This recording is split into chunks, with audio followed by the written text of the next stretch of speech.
The Corvani fleet hung motionless in the void, their ships casting long shadows across the dying system of Zirian 7. Admiral HFY watched through the bridge viewport as the star flickered weakly, its light dimming with each passing moment. Behind him, his crew worked in tense silence, their usual chittering replaced by nervous whispers. Status report, HFY commanded, his four arms gesturing toward the tactical display. The Devourers have consumed 70% of the star's mass, Admiral, reported a science officer, her voice trembling. At current rate, complete stellar collapse will occur within 6 rotations. HFY's mandibles clicked in frustration. The Devourers, ancient machines from the dark between galaxies, have been systematically consuming stars across this sector for 3 standard years. No species have been able to stop them. The Altari with their energy shields, the Zephyrians with their quantum weapons, the mighty Kronos Empire with their planet-sized battleships, all had fallen before these metal locusts from the void. "What are the evacuation fleets?" he asked.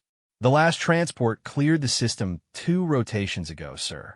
The Zirian colonies are empty. Another star system would die. Another piece of the galaxy would fall to darkness." HFY had seen it happen dozens of times now. The pattern was always the same. The Devourers would arrive without warning, latch onto a star, and begin their terrible feast. Any military response was met with overwhelming force. The machines adapted to every weapon, every strategy, every desperate attempt to drive them back. "Admiral, we're receiving a priority transmission from High Command," his communications officer announced. "Put it through." The holographic image of Fleet Commander Zarathul materialized before him. The aged Corvani's usual composure was cracked, her eyes wide with something between hope and terror. "Admiral HFY, you are ordered to maintain position and observe only.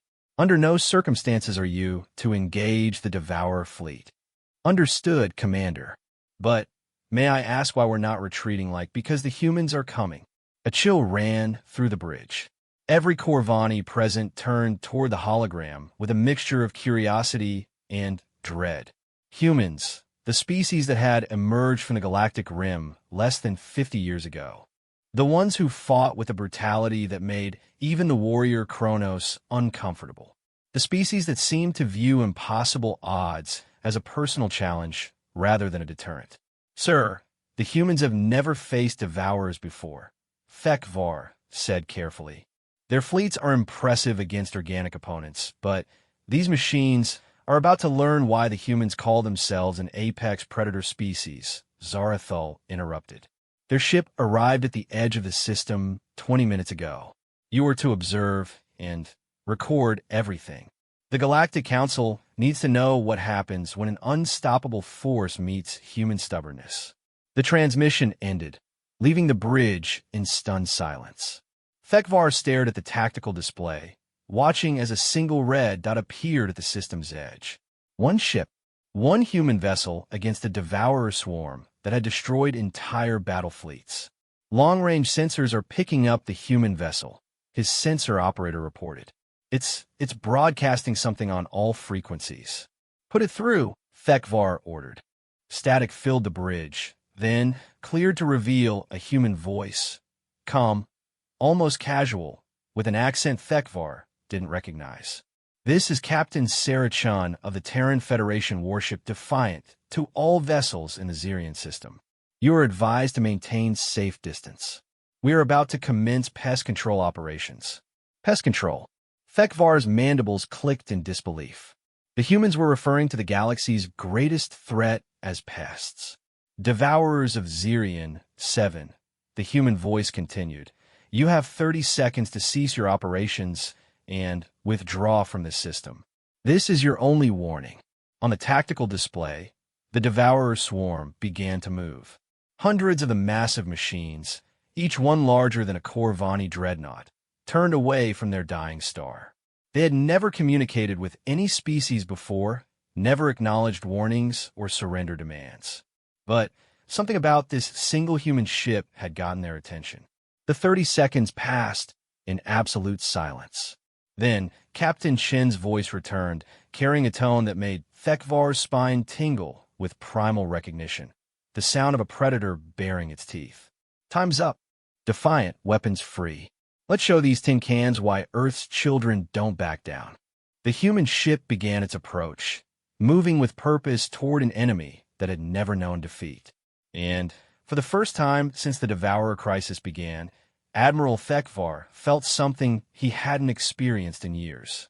Hope Captain Sarah Chun stood on the bridge of the Defiant, her hands clasped behind her back as she watched the Devourer swarm reorganize itself. Around her, the bridge crew worked with practiced efficiency, their movements sharp and purposeful. Unlike the nervous tension she'd observed in other species' fleets, her crew radiated a calm, confidence born from generations of conflict. "Ma'am, we're reading 437 Devourer units," reported Lieutenant Commander Jackson from the tactical station. "Mass ranging from 2 to 15 kilometers. They're forming a defensive sphere around the star. Any response to our warning?" Chen asked. "Negative, Captain, but they've definitely noticed us. Energy readings are spiking across their formation." Chen nodded, unsurprised. The Devourers had ignored every diplomatic overture from every species they'd encountered. Humanity would be no different in that regard. But humanity had something the others didn't: a complete inability to accept the concept of an unwinnable fight. "Commander Rodriguez, status on the package?" Her first officer, a stern woman with graying temples, consulted her displays.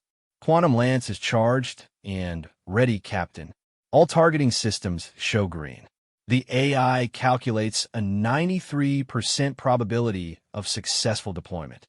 And the secondary packages?" "Standing by. Though I have to ask again, ma'am, are we sure about this? We've never tested Quantum Lance technology against Devourer armor." Chun smiled, the expression carrying no warmth. "Maria, my grandmother fought in the Centauri Wars when humanity was still using chemical rockets and nuclear weapons. The Centaurians had energy shields, gravity manipulation, and ships that could fold space. You know what my grandmother said about fighting superior technology?" "No, ma'am. She said the problem with superior technology is that it makes you lazy. You start believing your own propaganda about being invincible." Chun turned to face the main view screen, where the Devourer formation was clearly visible. These machines have been operating for millions of years, consuming stars without meaningful resistance. They've forgotten that evolution doesn't stop when you think you've reached the top. "Contact from the Corvani Observation Fleet," Communications Officer Park announced. "Admiral Thekvar is requesting our tactical plan."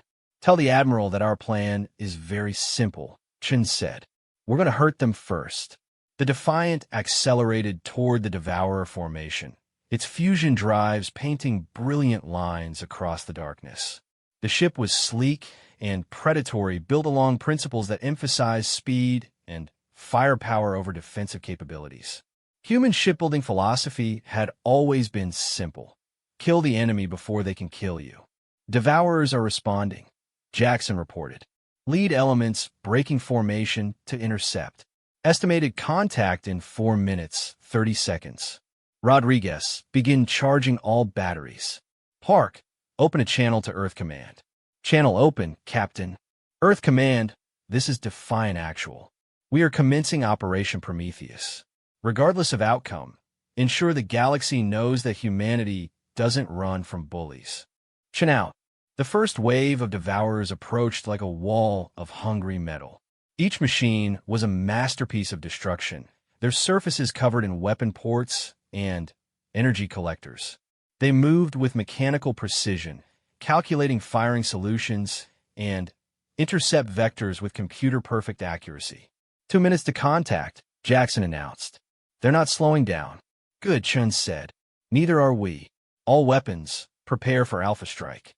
Target the largest vessel in the center formation." "Ma'am, that's a 15-kilometer dreadnought," Rodriguez warned.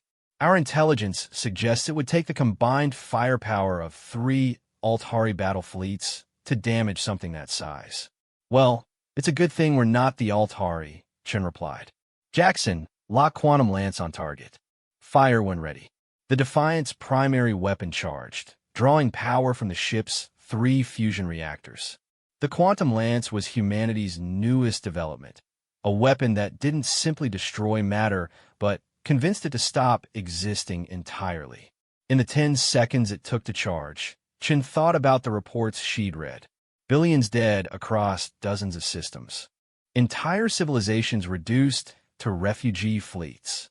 The galaxy's greatest powers reduced to helpless observers of their own extinction. Quantum lance firet, Jackson announced. A beam of absolute nothingness lanced out from the Defiant, striking the lead Devourer dead center. For a moment, nothing seemed to happen. Then the massive machine simply wasn't there anymore. Where 15 kilometers of armored destruction had existed, there was now empty space and confused debris. The effect on the Devourer formation was immediate and profound. For the first time in their recorded history, the machines hesitated. Their perfect coordination faltered as they processed something their programming had never anticipated: meaningful resistance. Target destroyed, Jackson reported, his voice carrying a hint of awe. Devourer formation, is they're actually falling back. No, Chun said, studying the tactical display. They're regrouping. They just learned that they can be hurt, and now they're adapting. She turned to Rodriguez. Deploy secondary packages. All of them. Ma'am, if we use all the quantum torpedoes now, we won't have them for later, Chen finished. There won't be a later if we don't survive the next 5 minutes. Full spread, maximum dispersal. The Defiant's torpedo tubes opened, releasing a swarm of humanity's most advanced weapons. Unlike the focus power of the Quantum Lance, the torpedoes were designed to spread quantum decay across a wide area. They streaked toward the reforming Devourer fleet like angry stars.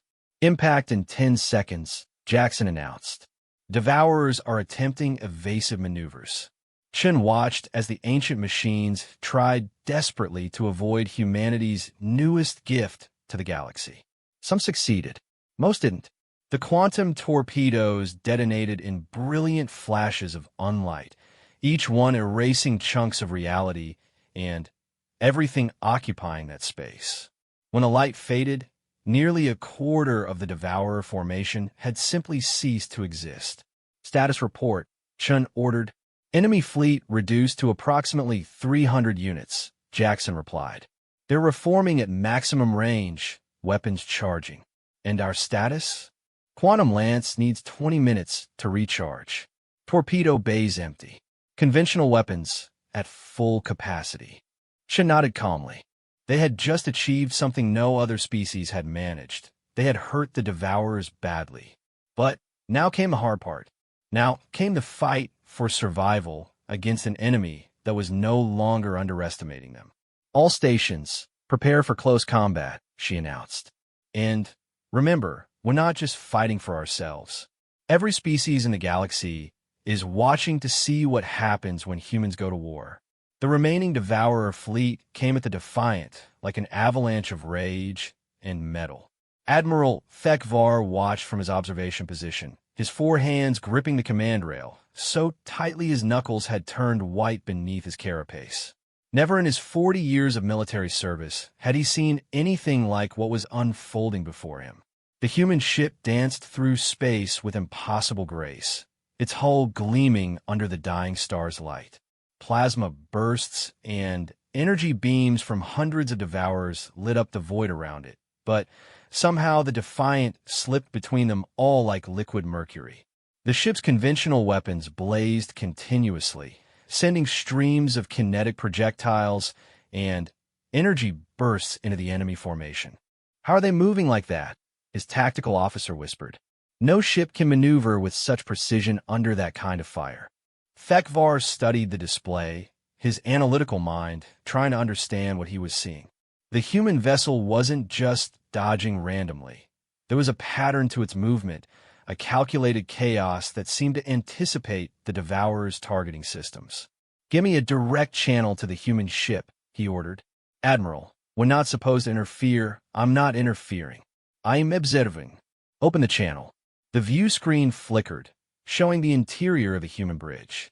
Captain Chun stood calmly in the center of organized chaos, her crew working with mechanical precision even as explosions bloomed around their ship. Admiral Thekvar, Chun said without turning from her displays. I'd recommend keeping your distance. Things are about to get interesting. Captain, how are you surviving this assault? Our tactical computers show you should have been destroyed within the first 30 seconds. Chun finally turned toward the screen, and Thekvar was struck by the absolute calm in her eyes. Admiral, has your species ever been to war? Real war, where survival depends on outthinking your enemy every single second. The Corvani have fought many battles, not battles. War. Chun gestured toward her tactical display, where the Devourer formation was tightening around them. War is when every day is a test of who wants to survive more. War teaches you that there's no such thing as impossible, only different levels of difficult. The Defiant suddenly rolled inverted and dove beneath the enemy formation, its hull passing within meters of a massive Devourer construct. The human ship's point defense systems blazed, carving deep gouges in the machine's armor before they cleared the formation. You see, Chun continued as if nothing had happened. Your species look at the Devourers and see an unstoppable force. Humans look at them and see a target-rich environment. But there are still hundreds of them. Thekvar protested. Your weapons are adapting, Chun finished. Jackson, report on enemy behavior patterns. They're learning, Captain, her tactical officer replied. Response time to our maneuvers has decreased by 12%. They're starting to predict our movements. Good. Rodriguez, implement Protocol 7. Her first officer nodded grimly. All hands brace for impact. Implementing ramming protocol. Thekvar's mandibles clicked in shock. Captain, you cannot seriously be considering. Admiral, the thing about humans is that we've been fighting hopeless battles for our entire existence. Ice ages, volcanic eruptions, predators with claws and teeth. We learned a long time ago that when you can't win through superior firepower, you win through superior stubbornness. The Defiant suddenly changed course, accelerating directly toward the largest remaining Devourer. Energy beams and plasma bursts struck the ship's shields, overloading them within seconds. Armor plating began to sublimate under the intense heat, but the human ship didn't deviate from its course. Captain, your shields are down. Dekval halted. You're taking heavy damage. Sometimes, Chin said calmly as her bridge shook around her, the best defense is making your enemy too busy dodging to shoot back. The massive Devourer tried to maneuver out of the way, but its size worked against it. The Defiant, traveling at a significant fraction of light speed, struck the machine's energy collection array. The impact sent both vessels spinning, but where the human ship's armor held, the Devourer's delicate equipment shattered. Direct hit, Jackson reported, blood streaming from a cut on his forehead. Enemy Dreadnought's primary systems are offline. Excellent. All batteries target the crippled vessel. Full spread. The Defiant's remaining weapons concentrated their fire on the damaged Devourer. Without its shields and armor, the ancient machine came apart under the sustained assault, its component parts scattering across the void. But the victory came at a cost. The Defiant was badly damaged, atmosphere venting from multiple hull breaches, its speed reduced to a fraction of its former capability. The remaining Devourers sensed weakness and began to close in for the kill. Captain, Rodriguez reported, we've lost main propulsion. Hull breaches on decks 7 through 12. Casualty reports coming in from all sections. Chin nodded, studying the tactical display where enemy contacts were converging on their position. Time to quantum lance recharge. 14 minutes, ma'am. We don't have 14 minutes. Chin was quiet for a moment. Then, her expression hardened with resolve. Open a channel to all remaining Devourers. Channel open, Captain. Attention Devourer Fleet. This is Captain Sarah Chun of the Terran Federation. You've just learned something important about humanity. We don't surrender, we don't retreat, and we don't die quietly. She paused, looking directly into the camera. But there's something else you should know. We never fight alone. As if summoned by her words, new contacts began appearing on long-range sensors. First one, then 10, then hundreds. Ships of every conceivable design. Corvani cruisers, Altari energy fighters, Zephyrian quantum destroyers, even massive Kronos battle barges. Species that had fled before the Devourers were returning, their fleets converging on the Zirian system. Admiral Thekvar's communications officer reported, "We're receiving signals from across the sector. Every remaining military force is requesting permission to join the engagement." Thekvar stared at the tactical display in amazement. They're all coming. Every species, every fleet that still has ships to fight. On the screen, Captain Shun smiled for the first time since the battle began. "Admiral, you wanted to see how humans fight. But here's the thing about humans. We have this annoying habit of making friends wherever we go. And friends don't let friends fight alone." The first reinforcement wave arrived, just as the Devourers reached optimal firing range. What followed was unlike anything in recorded galactic history. Not a battle between individual species and ancient machines, but a unified front of every spacefaring civilization standing together against extinction. And at the center of it all, one badly damaged human ship continued to fight, its crew refusing to yield even as the odds improved around them. Because that's what humans did. They stood their ground, no matter the cost, no matter the odds. They stood, and they made others want to stand with them. The space around Zirian 7 transformed into a maelstrom of light and fury as the combined galactic fleet engaged the Devourers. Admiral Thekvar found himself commanding not just his own vessels, but coordinating with species that had been enemies mere months before. Kronos battle barges fought alongside Altari energy dancers, while Zephyrian stealth ships materialized behind Devourer formations to deliver killing strikes. Fleet status report, Thekvar commanded, still amazed at the words coming from his mouth. Never in galactic history had so many species fought as one. "Sir, we have confirmed forces from 37 different civilizations," his tactical officer reported. "Total vessel count approaching 2,000 ships. The humans have designated Captain Shun as tactical coordinator. The humans are coordinating this entire operation." Thekvar asked in disbelief. "Apparently, sir, they've studied every species' combat doctrines. They're issuing tactical suggestions that play to each fleet's strengths." On the main display, the battle raged with terrifying intensity. The Devourers, caught off guard by the sudden arrival of massive reinforcements, found themselves fighting an enemy that adapted as quickly as they did. Where their superior technology had always overwhelmed individual species, they now faced the combined tactical knowledge of the entire galaxy. "Admiral Thekvar," Captain Chin's voice came through the comm system. "I need your heavy cruisers to concentrate fire on the enemy's left flank. The Altari are about to execute a breakthrough maneuver." "Understood, Captain. All Corvani heavy units. Target bearing 27 Mark IV." Thekvar watched as his ships pivoted in perfect formation, their weapons converging on the designated coordinates. Moments later, a squadron of Altari ships materialized from hyperspace directly behind the Devourer line, their energy weapons carving through the ancient machines like hot knives through ice. "How does she know our capabilities so well?" his weapons officer wondered aloud. "Because humans study war the way we study science," Thekvar realized. "They've analyzed every battle, every defeat, every tactical doctrine in galactic history. They know how we all fight better than we do." The tide of battle was shifting. The Devourers, for all their technological superiority, had never faced an enemy that could match their adaptability. Every time they adjusted their tactics, the galactic fleet adjusted faster. The machines that had consumed stars for millions of years found themselves being systematically outmaneuvered by organic minds working in perfect coordination.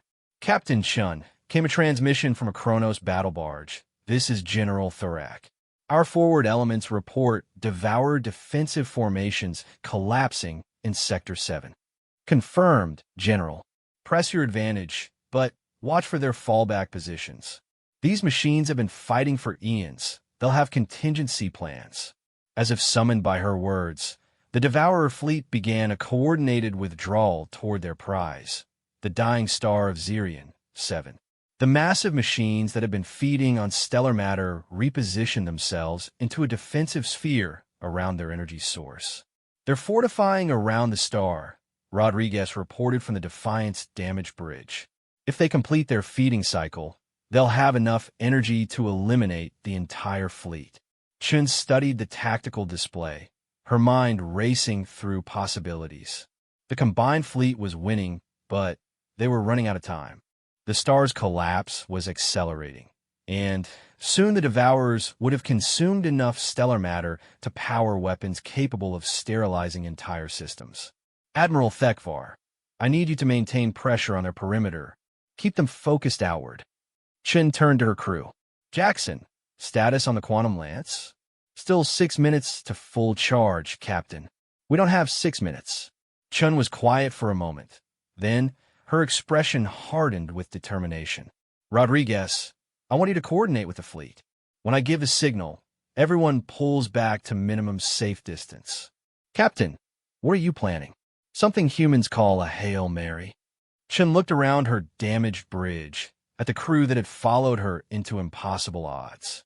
We're going to ram the star. Silence fell over the bridge. Even battle-hardened veterans stared at their captain in shock. Ma'am, Jackson said carefully, ramming a star would be suicide.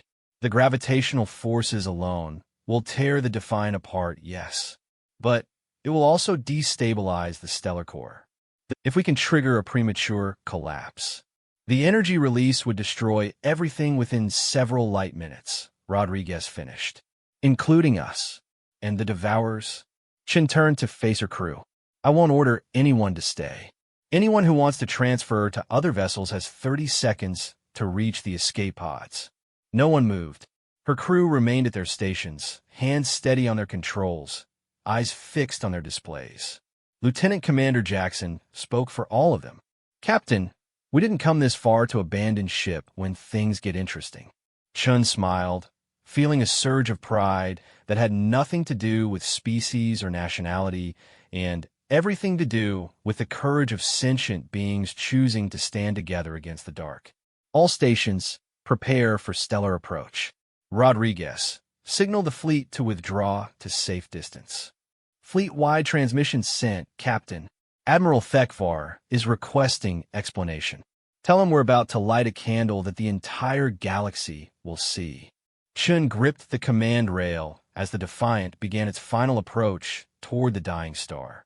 And tell him that when other species ask what happened here, he should remember that humans didn't come to this galaxy to conquer or rule. We came to make friends. The Defiant accelerated toward the star, its damaged hull straining against gravitational forces that grew stronger with each passing moment. Behind them, the combined galactic fleet withdrew to safe distance, their crews watching in awed silence as one small human ship prepared to sacrifice itself for the freedom of the entire galaxy. Approaching stellar atmosphere, Jackson reported, hull temperature rising beyond acceptable parameters. Maintain course, Chin ordered calmly. Time of stellar impact?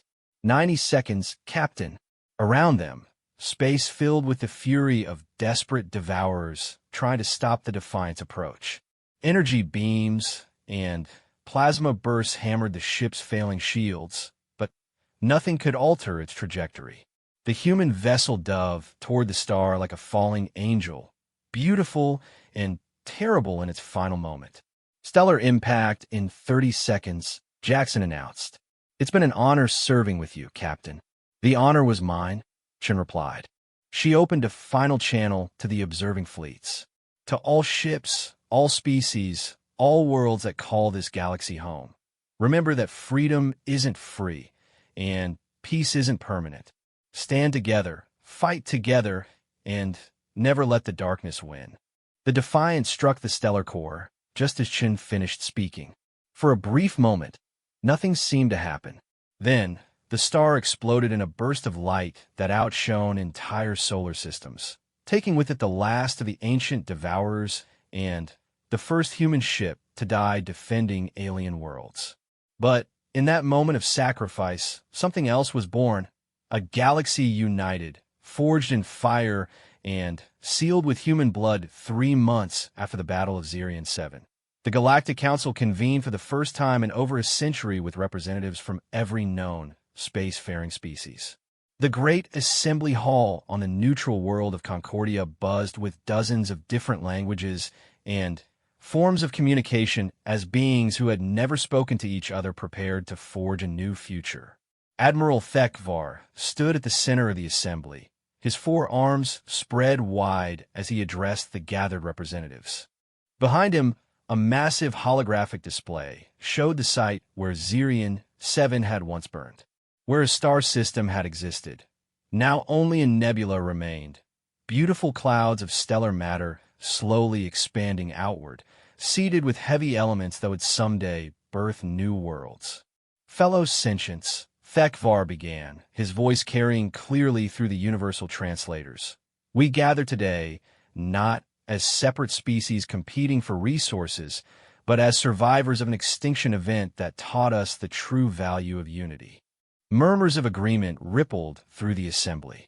In the front row, General Thorak of the Kronos Empire nodded his massive head, while beside him, the ethereal forms of Altari representatives pulsed with harmonious light. Even the normally isolationist Zephyrians had sent their full delegation. The Devourers are gone, Thekvar continued, but the lesson they taught us remains. For too long, we have allowed fear and suspicion to divide us. We have fought over territory, resources, and ideological differences while ignoring the threats that endangered us all. A Kronos representative stood, his voice a deep rumble that shook the chamber walls. Admiral Thekvar speaks truth. The Kronos Empire acknowledges that our isolation nearly led to our destruction. We propose formal alliance with all species represented here. The statement sent shockwaves through the assembly. The Kronos Empire had been the galaxy's most militaristic and xenophobic civilization, viewing all other species as potential threats or resources to be exploited. Their offer of alliance was unprecedented. The Altari collective agrees, chimed a crystalline voice from the Energy Beings section. We have monitored the quantum resonance patterns of this gathering, and the harmonic frequencies indicate genuine desire for cooperation among all present species. One by one, each species voiced their agreement to join what would become known as the Galactic Federation. Trade agreements were outlined, defensive pacts established, and research partnerships formed. Technology that had been hoarded by individual civilizations would now be shared freely, accelerating the development of all member species. But throughout the entire proceeding, one delegation remained notably absent. Admiral, asked a Zephyrian representative, their form barely visible except for the shimmer of displaced air. What are the humans? They were instrumental in our victory, yet they send no representatives to this gathering. Thekvar's mandibles clicked with what humans would have recognized as amusement. The humans sent their response 3 days ago. I believe their exact words were, "Thanks for the invite, but we're busy exploring beyond the galactic rim. If you need us, just call. We'll be there." Laughter, or its equivalent, rippled through the assembly. Even in the aftermath of their greatest victory, humans remained fundamentally human, curious, restless, and always pushing toward the next frontier. However, Thekvar continued, they did leave us something. He gestured to an aide, who brought forward a sealed container marked with human symbols. Captain Chen's personal effects, recovered from the Defiant's debris field. The container held few physical items: a photograph of Earth, a small metal disc containing music from her homeworld, and a handwritten letter sealed in protective polymer. Thekvar opened the letter carefully and read its contents aloud. "To the species of the galaxy," he began, "if you're reading this, it means we succeeded in stopping the Devourers, probably at the cost of the Defiant and her crew. Don't mourn us. We knew the risks, and we considered the price acceptable. The assembly listened in respectful silence as Thekvar continued reading. Humans have a saying, "The only thing necessary for evil to triumph is for good beings to do nothing." The Devourers represented absolute evil, the negation of life, growth, and possibility.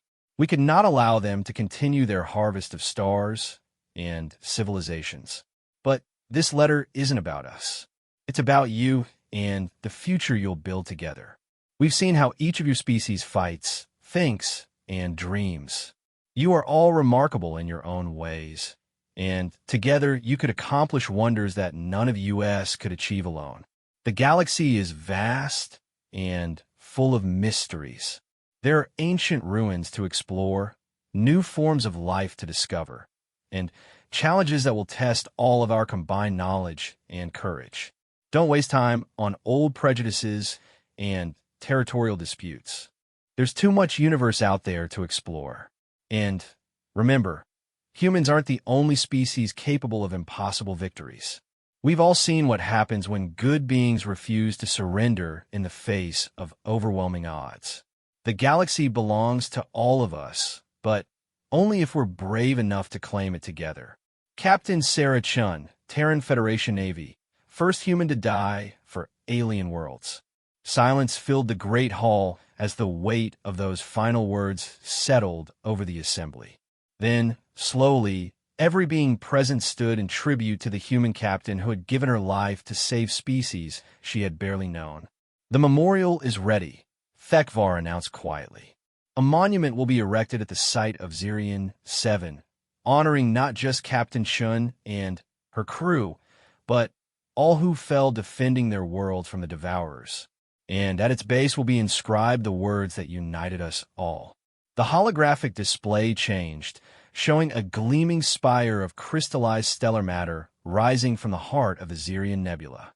Carved into its base in the languages of every species present were the words that had changed the galaxy forever. The stars were afraid. Then, a human warship arrived. Years later, when the first joint exploration missions ventured beyond the galactic rim, they carried with them the combined knowledge and courage of 47 different species. They found wonders beyond imagination, ancient civilizations, new forms of life, and, yes, new threats that required all their combined strength to overcome. And sometimes in the deep black between galaxies, they encountered other ships bearing the simple insignia of Earth.